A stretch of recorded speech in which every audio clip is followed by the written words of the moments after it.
बच्चों, पिछली कक्षा में हम आपकी पाठ्य पुस्तक क्षितिज का 13वां अध्याय मानवीय करुणा की दिव्य चमक पढ़ रहे थे। उसका पहला भाग तो हमने पढ़ लिया था।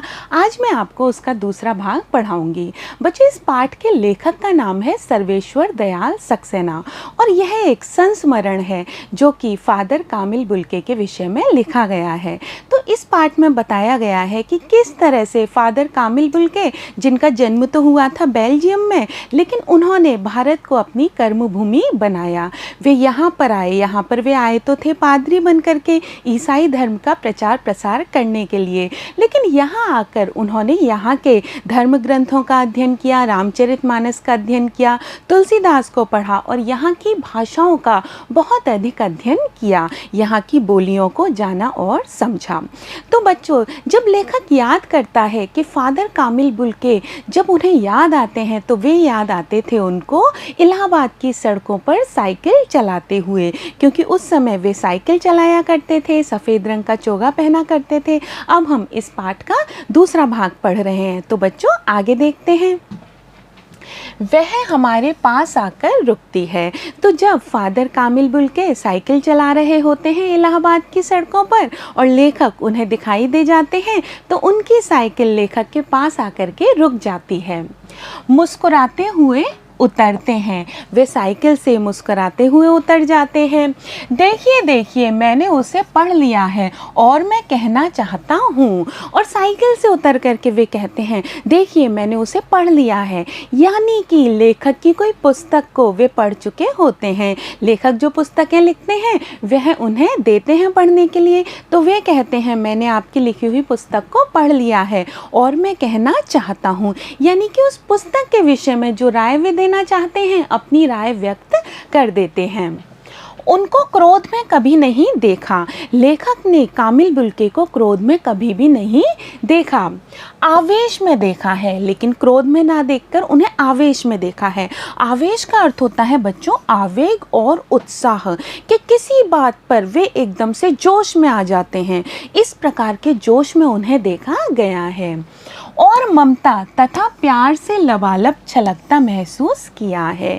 और उनका हृदय कैसा है, जो कि ममता से, ममत्व से और प्यार से लबालब भरा हुआ है, ऊपर तक भरा हुआ है, यानी कि इतना प्रेम उनके हृदय में है कि वह प्रेम हृदय से बाहर छलक पड़ने को आतुर होता है।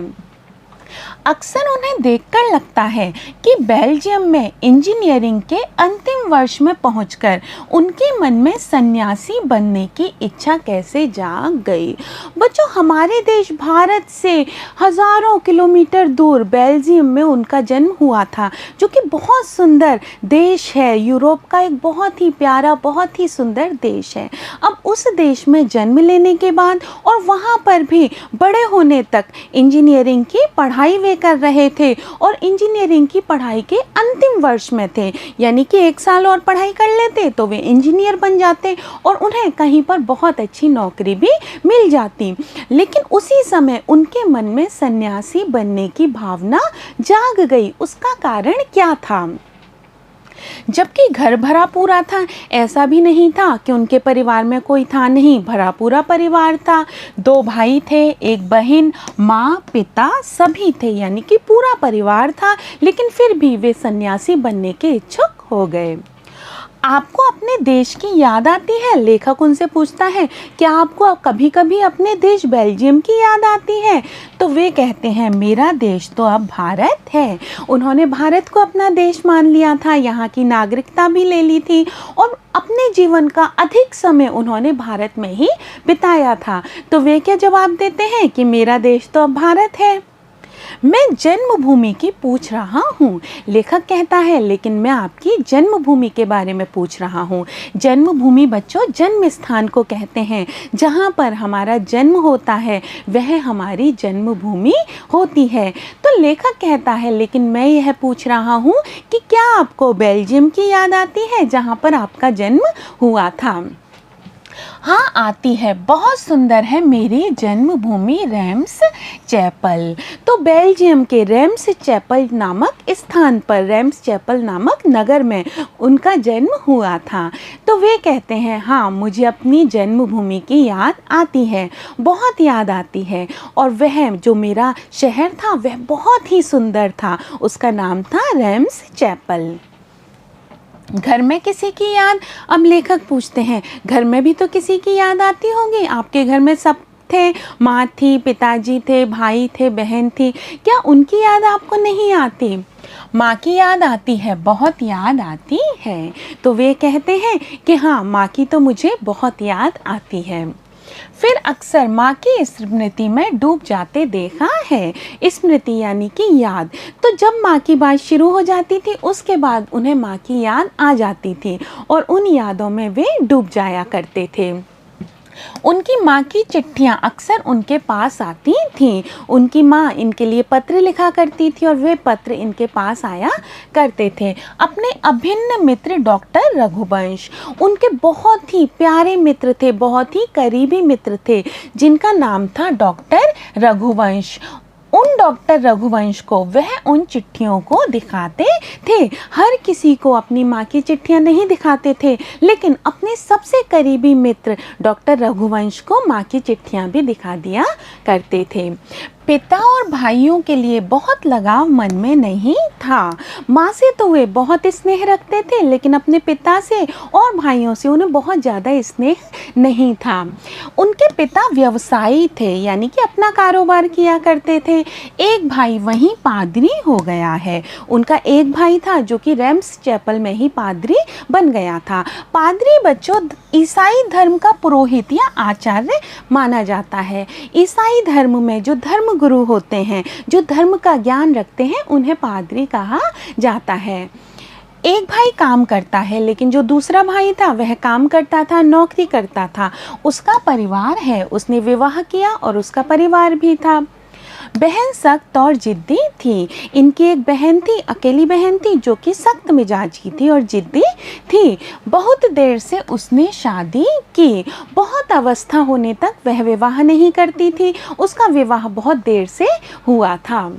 फादर को एकाध बार उसकी शादी की चिंता व्यक्त करते उन दिनों देखा था। तो एकाध बार फादर ने लोगों के सामने यह बात कही थी कि मेरी बहन विवाह नहीं कर रही है, तो उसकी वे चिंता करते थे। भारत में बस जाने के बाद 2 या 3 बार अपने परिवार से मिलने भारत से बेल्जियम गए थे। तो भारत में बस गए थे, बहुत लंबा समय यहीं पर रहे थे, लेकिन उस बीच में भी 2 या 3 बार वे बेल्जियम गए थे और अपने परिवार से मिल कर के आए थे। पूरी तरह से वे अपने परिवार से अलग नहीं हुए थे। लेकिन मैं तो सन्यासी हूँ, वे कहा करते थे कि मैं तो सन्यासी हूँ, मुझे लोगों से मोह माया नहीं रखनी चाहिए, परिवार से भी मोह माया नहीं रखनी चाहिए। आप सब छोड़कर क्यों चले आए? लेखक ने उनसे पूछा कि आप अपना पूरा परिवार, अपने लोगों को, अपने देश को, अपनी मातृभूमि को छोड़ करके क्यों चले आए? इसका कारण क्या था? प्रभु की इच्छा थी। तो उन्होंने क्या उत्तर दिया? यह तो ईश्वर की इच्छा थी, यह तो प्रभु की इच्छा थी कि मैं यहाँ पर रहूं और इसी को अपनी कर्मभूमि बनाऊं। वह बालकों की सी सरलता से मुस्कुराकर कहते, माँ ने बचपन में ही घोषित कर दिया था कि लड़का हाथ से गया। वे कहते थे कि मेरी माँ ने तो बचपन में ही कह दिया था कि यह लड़का हाथ से निकल गया है, यह लड़का हाथ से चला गया है, यानी कि अब यह हमारे बिल्कुल भी नियंत्रण में नहीं है। और सचमुच इंजीनियरिंग के अंतिम वर्ष की पढ़ाई छोड़ फादर बुल्के सन्यासी होने जब धर्मगुरु के पास गए और कहा कि मैं सन्यास लेना चाहता हूँ तथा एक शर्त रखी, तो वास्तव में फादर कामिल बुल्के जब इंजीनियरिंग के अंतिम वर्ष में थे और उन्हें लगा कि वे अब सन्यासी होना चाहते हैं, तो वे धर्मगुरु के पास गए, क्योंकि सन्यास लेने के लिए ईसाई धर्म में धर्मगुरु के पास जाना होता है। तो धर्मगुरु के पास जाकर के जब उन्होंने अपनी इच्छा व्यक्त की कि मैं सन्यासी होना चाहता हूँ, तो उसके साथ में उन्होंने एक शर्त रख दी थी। संन्यास लेते समय संन्यास चाहने वाला शर्त रख सकता है। तो जो संन्यास लेता है वह अपनी एक शर्त रख सकता है कि मैं भारत जाऊंगा। तो फादर कामिल बुल्के ने क्या शर्त रखी थी बच्चों? उन्होंने शर्त रखी थी कि मैं संन्यास लेकर के भारत जाऊंगा। तो यहाँ आने का उनका यही कारण था। भारत जाने की बात क्यों उठी? लेखक पूछते हैं कि आपके मन में भारत आने की बात क्यों उठी? आपका देश बहुत सुंदर था, वहाँ आपका परिवार था, सब लोग थे, फिर आपने भारत को अपनी कर्मभूमि क्यों बनाया?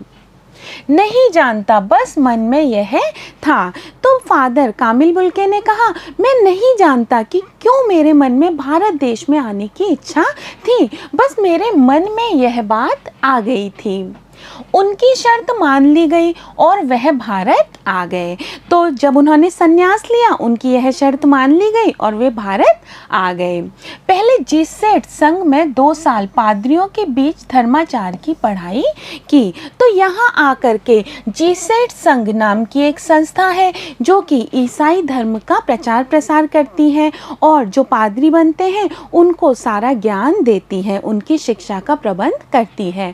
तो पहले तो उन्होंने जीसेट संघ में 2 साल पादरियों के बीच में रह करके धर्माचार की पढ़ाई की। धर्माचार होता है बच्चों धर्म का पालन या आचरण।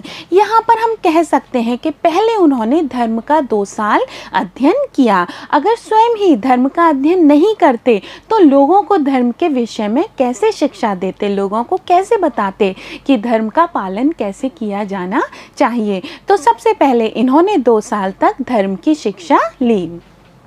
कलकत्ता, जिसे कोलकाता भी कहा जाता है, से बीए किया। तो कलकत्ता से इन्होंने बीए की उपाधि ली, यानी कि कला वर्ग में स्नातक की उपाधि ली। 12वीं कक्षा के बाद में हम स्नातक करते हैं, वह इन्होंने कला वर्ग में किया था। और फिर इलाहाबाद से एमए, उसके बाद में इलाहाबाद से इन्होंने एमए यानी कि स्नातकोत्तर की परीक्षा पास की थी। उन दिनों डॉक्टर धीरेन्द्र वर्मा हिंदी विभाग के अध्यक्ष थे। इलाहाबाद में डॉक्टर धीरेन्द्र वर्मा जो कि बहुत बड़े लेखक हैं, बहुत बड़े हिंदी के साहित्यकार हैं, वे वहाँ पर विभागाध्यक्ष थे, यानी इनके शिक्षक भी थे और हिंदी विभाग के अध्यक्ष भी थे। उस स्थान पर फादर कामिल बुल्के को उनका साहचर्य उपलब्ध हुआ था, उनके साथ रहने का अवसर मिला था। शोध प्रबंध प्रयाग विश्वविद्यालय के हिंदी विभाग में रहकर 1950 में पूरा किया। तो एमए की पढ़ाई के बाद में इन्होंने शोध प्रबंध किया था। अब बच्चों शोध प्रबंध क्या होता है? जब हम स्नातकोत्तर की परीक्षा पास कर लेते हैं तो किसी विश्वविद्यालय से स्वीकृति लेकर के हम किसी एक विषय पर शोध करते हैं। शोध का अर्थ तो होता है खोज। तो कोई एक विषय लेकर के उसकी खोज की जाती है, उसकी पूरी जांच पड़ताल करके हम एक पुस्तक का रूप दे देते हैं। जितनी भी हमारी खोज होती है, जो भी हमारा शोध होता है, उसे एक बड़ी पुस्तक का रूप दे दिया जाता है। इसी को शोध प्रबंध कहा जाता है। तो फादर कामिल बुल्के ने शोध प्रबंध प्रयाग विश्वविद्यालय के हिंदी विभाग में 1950 में पूरा किया, यानी कि हिंदी का कितना अध्ययन इन्होंने किया था। राम कथा उत्पत्ति और विकास, जो इन्होंने शोध प्रबंध किया था उसका विषय था राम कथा की उत्पत्ति, उत्पन्न होना और उसका विकास होना। तो राम कथा का विषय इन्होंने लिया था और उसके ऊपर इन्होंने शोध कार्य किया था। परिमल में उसके अध्याय पढ़े गए थे।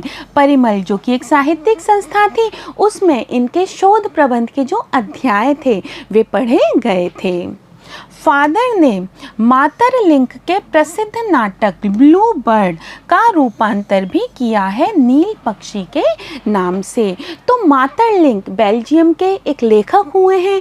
उन लेखक का एक बहुत ही प्रसिद्ध नाटक है जिसका नाम है ब्लू बर्ड।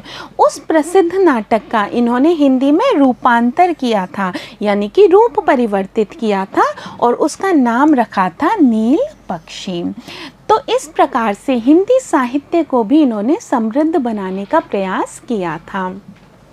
बाद में वह सेंट जेवियर्स कॉलेज रांची में हिंदी तथा संस्कृत विभाग के विभाग का अध्यक्ष हो गए। इतना अध्ययन करने के बाद में ये सेंट जेवियर कॉलेज रांची में हिंदी और संस्कृत विभाग के विभागाध्यक्ष हो गए, यानी कि वहाँ पर इन्होंने शिक्षण का काम भी किया और हिंदी और संस्कृत विभाग के अध्यक्ष का पद भी संभाला। और यहीं इन्होंने अपना प्रसिद्ध अंग्रेज़ी हिंदी कोश तैयार किया और यहीं पर रह कर के उन्होंने अपना प्रसिद्ध हिंदी और अंग्रेजी का शब्दकोश तैयार किया और बाइबिल का अनुवाद भी, और बाइबिल जो कि अंग्रेज़ी भाषा में थी उसका हिंदी में अनुवाद भी किया। और वहीं बीमार पड़े और वहीं रहते हुए ये बीमार पड़ गए। पटना आए, वहाँ से ये पटना चले आए, फिर पटना से दिल्ली आए और चले गए, और दिल्ली आकर के चले गए, यानी कि इनकी मृत्यु हो गई। 47 वर्ष देश में रहकर और 73 वर्ष की ज़िंदगी जीकर जब इनकी मृत्यु हुई उस समय ये 47 वर्ष तो भारतवर्ष में रहे थे और इनकी कुल अवस्था यानी कि आयु 73 वर्ष की थी। तो 73 वर्ष की आयु में इनका निधन हो गया था। फादर बुल्के संकल्प से सन्यासी थे, तो उन्होंने संकल्प किया था यानी कि प्रण किया था सन्यासी बनने का। हृदय से वे सन्यासी थे या नहीं, लेकिन वे संकल्प से प्रण से सन्यासी थे। कभी कभी लगता है वह मन से सन्यासी नहीं थे। लेखक को लगता है कि उनका मन तो सन्यासियों जैसा नहीं था, क्योंकि सन्यासी होते हैं वे तो मोह माया से मुक्त होते हैं, लेकिन फादर कामिल बुल्के को तो सभी से प्रेम था, सभी से लगाव था, सभी से उन्हें बहुत ज़्यादा स्नेह था। तो भला वे सन्यासी कैसे हो सकते थे?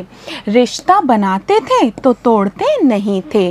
वो जिससे एक बार संबंध कायम कर लेते थे, रिश्ता बना लेते थे, तो उस रिश्ते को कभी भी तोड़ते नहीं थे। 10 साल बाद मिलने के बाद भी उसकी गंध महसूस होती थी।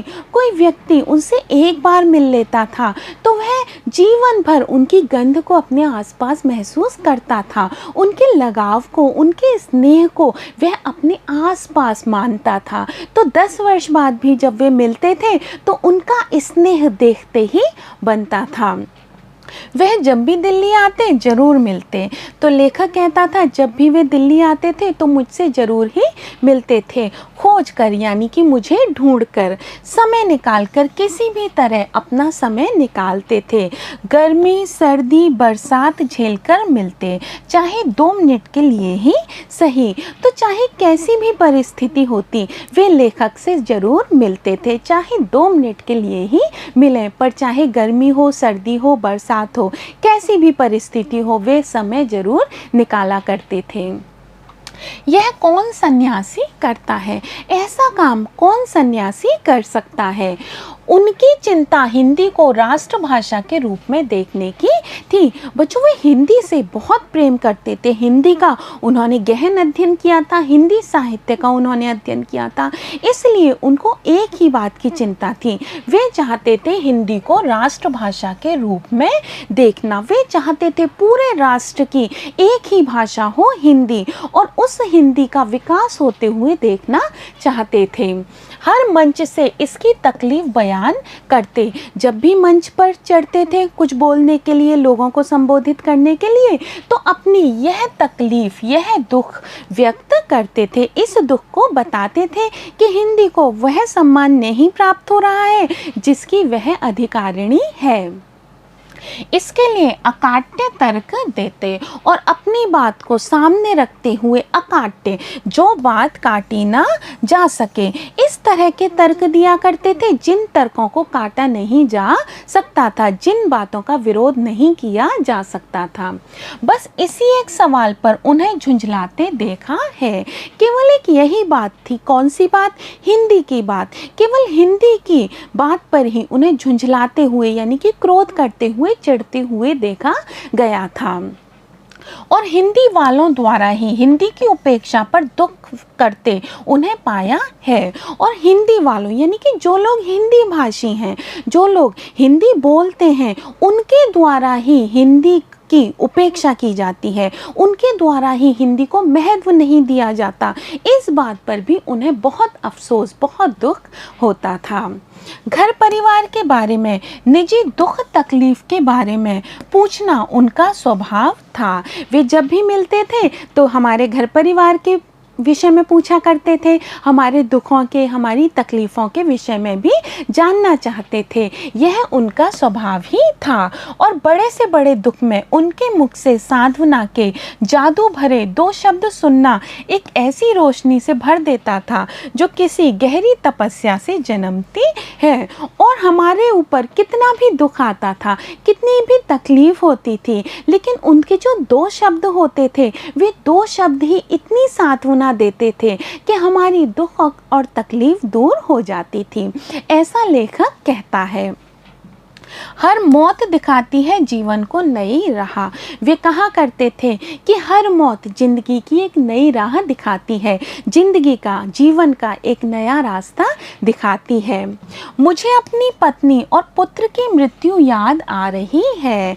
अब लेखक कहता है कि मुझे जब मेरे पुत्र की मृत्यु हुई थी मेरी आंखों के सामने और मेरी पत्नी की मृत्यु हुई थी, तो वह बात मुझे आज याद आ रही है। और फादर के शब्दों से झड़ती विरल शांति भी। और उस समय फादर ने मुझे जिन शब्दों में सांत्वना दी थी, उन शब्दों से झड़ती हुई विरल यानी कि कम मिलने वाली शांति भी, उनके शब्दों से मुझे इतनी शांति मिली थी जो कि बहुत कम मिला करती है। उनके शब्दों ने मुझे बहुत ज़्यादा सांत्वना इतने गंभीर दुख में दिया था। आज वह नहीं है। आज फादर बुल्के हमारे बीच में नहीं हैं। दिल्ली में बीमार रहे। वे दिल्ली में कुछ समय तक बीमार रहे थे और पता नहीं चला, और लेखक को यह बात पता ही नहीं चली कि वे बीमार हैं और दिल्ली में भर्ती हैं। बाहें खोलकर इस बार उन्होंने गले नहीं लगाया। लेखक कहता है, इस बार जब मैं उनसे मिला तो उन्होंने अपनी बाहों को खोल करके मुझे गले से नहीं लगाया। जब देखा तब वे बाहें दोनों हाथों की सूजी उंगलियों को उलझाए ताबूत में जिस्म पर पड़ी थीं। तो जब लेखक को फादर कामिल बुल्के से मिलने का अवसर मिला तो वे बाहें जो कि इन्हें कभी गले से लगा लिया करती थी, वे हाथों की सूजी उंगलियों को उलझाए, हाथों की उंगलियां जो कि बीमारी के कारण सूज गई थी, उन उंगलियों को आपस में इस तरह से उलझाए हुए ताबूत में, ताबूत कहा जाता है बच्चों शव ले जाने वाला संदूक। तो ईसाई धर्म में आपने देखा होगा कि ताबूत में शव को लेकर के जाया जाता है। तो उनकी बाहें ताबूत में जिस्म पर पड़ी थी, उलझी हुई बाहें उनके ताबूत के अंदर उनके जिस्म के ऊपर पड़ी हुई थी। जो शांति बरसती थी वह चेहरे पर स्थिर थी। उनके चेहरे पर हमेशा ही शांति बरसती रहती थी और अभी भी वह शांति उनके चेहरे पर स्थिर थी, यानी कि स्थिर थी। वह शांति अभी भी उनके चेहरे पर दिखाई दे रही थी। तरलता जम गई थी उनके चेहरे पर। जो तरलता थी, पानी जैसी तरलता, वह अब एक स्थान पर स्थिर हो गई थी, जम गई थी। वह 18 अगस्त 1982 की सुबह 10 बजे का समय था। 18 अगस्त 1982 की सुबह 10 बजे उनका अंतिम संस्कार हुआ था। दिल्ली में कश्मीरी गेट के निकलसन कब्रगाह में उनका ताबूत एक छोटी सी नीली गाड़ी से उतारा गया। तो दिल्ली में एक कब्रगाह है, वहाँ पर उनका ताबूत लाया गया था। कुछ पादरी, साथ में कुछ पादरी थे। रघुवंश जी का बेटा, बच्चों रघुवंश जी उनके बहुत ही परम मित्र थे। उनका बेटा और उनके परिजन राजेश्वर सिंह और रघुवंश जी के जो परिजन थे, जो रिश्तेदार थे जिनका नाम राजेश्वर सिंह था, उसे उतार रहे थे। वे उस ताबूत को गाड़ी में से उतार रहे थे। फिर उसे उठाकर एक लंबी सकड़ी उदास पेड़ों की घनी छांव वाली सड़क से कब्रगाह के आखिरी छोर तक ले जाया गया।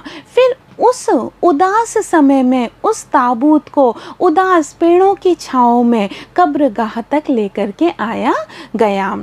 जहाँ धरती की गोद में सुलाने के लिए कब्र अवाक मुंह खोले लेटी थी, तो वहाँ पर उन्हें धरती की गोद में सुलाने के लिए कब्र अपना अवाक मुंह यानी कि विस्मय से भरा हुआ मुख खोल करके खड़ी थी, यानी कि कब्र आश्चर्यचकित होकर के देख रही थी। ऊपर करील की घनी छां थी, ऊपर करील के वृक्षों की घनी छाया थी और चारों ओर कब्रें और चारों ओर कब्रें ही कब्रें थीं और तेज धूप के व्रत। तो छाया थी और साथ में ही तेज धूप थी, तो तेज धूप के वृत्त यानी कि गोले बने हुए थे। जैनेन्द्र कुमार, विजेंद्र स्नातक, अजीत कुमार, डॉक्टर निर्मला जैन और मसीही समुदाय के लोग, पादरीगण, उनके बीच में गैरिक वसन पहने इलाहाबाद के प्रसिद्ध विज्ञान शिक्षक डॉक्टर सत्य प्रकाश और डॉक्टर रघुवंश भी, जो अकेले उस सकड़ी सड़क की ठंडी उदासी में बहुत पहले से खामोश दुख की किन्हीं अपरिचित आहटों में दबे हुए थे, सिमट आए थे कब्र के चारों तरफ। तो जब इनका अंतिम संस्कार किया जा रहा था तो वहाँ पर बहुत सारे लोग मौजूद थे, जिनमें कि बहुत बड़े बड़े साहित्यकार भी थे, इनके ईसाई समुदाय के लोग थे, इनके मित्र थे और इनसे प्रेम करने वाले लोग थे। तो बच्चों, जैनेन्द्र कुमार बहुत बड़े लेखक हैं, विजेंद्र स्नातक, अजीत कुमार, निर्मला जैन, ये सब बहुत बड़े लेखक और साहित्यकार हैं। मसीही समुदाय के लोग यानी कि ईसाई समुदाय के लोग थे, कुछ पादरी थे वहाँ पर और साथ में ही गैरिक वसन पहने। गैरिक वसन का अर्थ होता है बच्चों साधुओं द्वारा पहने जाने वाले गेरुए वस्त्र। आपने बहुत सारे सन्यासी, बहुत सारे साधु देखे होंगे जो कि गेरुए रंग के कपड़े पहनते हैं। तो उसी तरह के गैरिक वसन पहने हुए इलाहाबाद के प्रसिद्ध विज्ञान के शिक्षक, जिनका नाम डॉक्टर सत्य प्रकाश था, और डॉक्टर रघुवंश जो कि इनके बहुत परम मित्र थे, वे भी वहाँ पर मौजूद थे, जो कि अकेले खड़े थे उस सकड़ी सड़क के ठंडी उदासी में और खामोश होकर खड़े थे, क्योंकि वे फादर कामिल बुल्के के परम मित्र थे। उन्हें कितना अकेलापन महसूस हो रहा था और सब अपरिचित आहटों में दबे हुए थे। वे सब सिमट आए थे, यानी कि सब लोग इकट्ठे हो गए थे कब्र के चारों तरफ, उस कब्र को घेर करके जहाँ पर कि अंतिम संस्कार होना था। फादर की देह पहले कब्र के ऊपर लेटाई गई। फादर की देह को, उनके शव को पहले तो कब्र के ऊपर लेटाया गया। मसीही विधि से, मसीही विधि का अर्थ है यहाँ पर ईसाई विधि के अनुसार अंतिम संस्कार शुरू हुआ, क्योंकि फादर कामिल बुल्के का धर्म क्या था? ईसाई धर्म था। ईसाई धर्म को मानते थे वे, उसी विधि के अनुसार उनका अंतिम संस्कार प्रारंभ हुआ। रांची के फादर पास्कल तोयना के द्वारा, रांची के जो फादर थे पास्कल तोयले, उनके द्वारा इनका अंतिम संस्कार किया गया। उन्होंने हिंदी में मसीही विधि से प्रार्थना की, उन्होंने हिंदी में अंतिम संस्कार किया और ईसाई धर्म के अनुसार किया। फिर सेंट जेवियर्स के रेक्टर, रेक्टर भी बच्चों पादरी को कहा जाता है, तो सेंट जेवियर के पादरी फादर पास्कल ने उनके जीवन और कर्म पर श्रद्धांजलि अर्पित करते हुए कहा, फादर बुल्के धरती से जा रहे हैं। तो फादर पास्कल ने उनके जीवन पर प्रकाश डाला, जीवन में उन्होंने जो जो काम किए थे उनके बारे में बताया और कहा, फादर बुल्के धरती से जा रहे हैं, इस धरती में ऐसे रत्न और पैदा हो, काश ये धरती ऐसे रत्नों को और जन्म दे। डॉक्टर सत्य प्रकाश ने भी अपनी श्रद्धांजलि में उनके अनुकरणीय जीवन को नमन किया। तो डॉक्टर सत्य प्रकाश ने भी उन्हें श्रद्धांजलि दी और उनका अनुकरणीय जीवन, जो कि अनुकरण के योग्य हो, जिसकी हमें नकल करनी चाहिए, जिसका हमें पीछा करना चाहिए, जिसका हमें अनुकरण करना चाहिए, ऐसे जीवन को नमन किया। फिर देह कब्र में उतार दी गई। उसके बाद में उस देह को कब्र में उतार दिया गया। मैं नहीं जानता इस सन्यासी ने कभी सोचा था या नहीं कि उसकी मृत्यु पर कोई रोएगा, लेकिन उस क्षण रोने वालों की कमी नहीं थी। जब इनका अंतिम संस्कार हुआ था, जब इनकी मृत्यु हो गई थी, तो रोने वालों की कमी नहीं थी। जो कोई भी उन्हें जानता था, उनकी आंखों से अनवरत आंसू प्रवाहित हो रहे थे। नम आँखों को गिनना स्याही फैलाना है। उस समय जो आँखें नम थीं, यानी कि गीली आँखें थीं, लेखक कहता है अगर मैं उस समय जिन जिन लोगों की आंखें गीली थीं, जिन जिन लोगों की आंखों से अश्रु प्रवाहित हो रहे थे, अगर उन नम आंखों को गिनूं तो स्याही फैलाना होगा, यानी कि स्याही व्यर्थ करना होगा। इतने सारे लोग अश्रु प्रवाहित कर रहे थे, अगर उन सबके नाम लिखूं तो पता नहीं कितने पन्नों पर स्याही फैलानी पड़ेगी, कितने पन्ने भर जाएंगे और व्यर्थ ही स्याही फैलेगी, यानी कि उनके नाम गिने ही नहीं जा सकते। इतने सारे लोग वहाँ मौजूद थे और आंखों से अश्रु प्रवाहित कर रहे थे। इस तरह हमारे बीच से वह चला गया जो हम में से सबसे अधिक छायादार फल फूल गंध से भरा। तो लेखक कह रहे हैं इस तरह से हमारे बीच में से वह चला गया जो सबसे अधिक छायादार था, जो सबसे अधिक छाया देता था और फल फूल गंध से भरा था, जो कि फलदार था, फूलदार था और गंध से भरा हुआ था और सबसे अलग, सबका होकर सबसे ऊंचाई पर मानवीय करुणा की दिव्य चमक में लहलहाता खड़ा था। और वह सबसे ऊपर, सबसे आगे मानवीय करुणा की दिव्य चमक, मानवीयता की महान चमक से भरा हुआ खड़ा था। वह हम सबको छोड़ करके चला गया, जिसकी स्मृति हम सबके मन में उसके निकट थे, किसी यज्ञ की पवित्र आँच की तरह आजीवन बनी रहेगी। जिसकी याद, जिसकी स्मृति हमारे मन में, जो कि उसके निकट थे, किसी यज्ञ की पवित्र आग की तरह। जब यज्ञ किया जाता है, उसकी पवित्र अग्नि होती है, वह हमारे मन पर अमिट छाप छोड़ती है। उसी तरह से उनकी याद भी हमारे मन में हमेशा आजीवन, जब तक हम जिएंगे तब तक बनी रहेगी। मैं उस पवित्र ज्योति की याद में श्रद्धानत हूँ। वह पवित्र ज्योति थी जिसकी याद में मैं श्रद्धानत हूँ, यानी कि प्रेम और भक्ति युक्त पूज्य भाव से भर करके अपना सिर झुका रहा हूँ। मैं उन्हें बहुत ही दुखी मन से श्रद्धांजलि अर्पित कर रहा हूँ। तो बच्चों, हमने मानवीय करुणा की दिव्य चमक पाठ पढ़ लिया है। इसमें हमने फादर कामिल बुल्के के जीवन के बारे में, जीवन में उन्होंने जो जो काम किए थे उसके बारे में पढ़ा। कितने महान थे फादर कामिल बुल्के, उनका जीवन सभी के लिए अनुकरणीय है। बच्चों, अब मैं आपसे अगली कक्षा में मिलूँगी और इस पाठ के प्रश्नोत्तर कराऊँगी। तो चलिए बच्चों, फिर अगली कक्षा में मिलते हैं। नमस्कार।